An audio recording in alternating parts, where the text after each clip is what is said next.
Fourth step వార్తలకి స్వాగతం. శ్రీకాకుళం జిల్లా ఆంధ్రప్రదేశ్ రాష్ట్రం శ్రీకాకుళం నియోజకవర్గం వైఎస్ఆర్సీపీ ఎమ్మెల్యే అభ్యర్థి ధర్మాన ప్రసాదరావు 2024 ఈ ఎన్నికల్లో పోటీ చేస్తున్న తనను అఖండ మెజారిటీతో గెలిపించవలసిందిగా కోరారు. జిల్లాకు రాష్ట్రానికి జగన్మోహన్ రెడ్డి ప్రవేశపెట్టిన అనేక సంక్షేమ పథకాలను విజయవంతంగా పూర్తి చేశామని ఎలక్షన్స్ లో ప్రచారంలో భాగంగా ఈ సందర్భంగా తెలిపారు.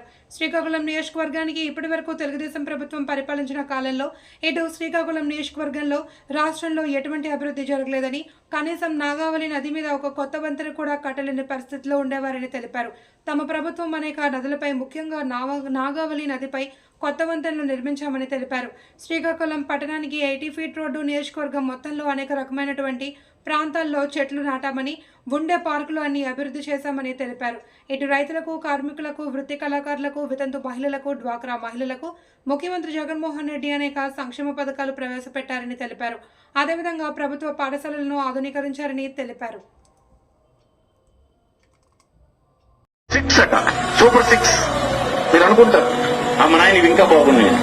నిన్నటి దాకా మీకు ఇచ్చిన డబ్బులు ఇవ్వడం వృధా అని చెప్పినటువంటి వ్యక్తి జగన్మోహన్ రెడ్డి, ఇవ్వలేడని చెప్పినటువంటి వ్యక్తి, రాష్ట్రం దివాలా అయిపోతుందని చెప్పినటువంటి వ్యక్తి, ఏనాడు మాట నిలబడినటువంటి వ్యక్తి, అతను పేదవాళ్ళకి ఏనాడు సాయం చేయనటువంటి వ్యక్తి, అతను మళ్ళీ ఇస్తారంటే మీరు నమ్మి ఓటు వేస్తారని అడుగుతున్నారు. మీ ముందు 5 సంవత్సరాలు చెప్పిన మాటకు నిలబడి మీకు అందించి, మీ కన్నీరు తీర్చి, మీ ఆకలి తీర్చినటువంటి వ్యక్తి మీ ఎదురుగా ఉంటుండగా, అంతకు ముందు చేస్తానని చెప్పి చేయకుండా తప్పించుకున్నటువంటి పెద్ద మనిషి మళ్లీ వచ్చి నేను చేస్తానని చెప్తే నమ్మి ఓటేస్తారా అని అడుగుతున్నారు.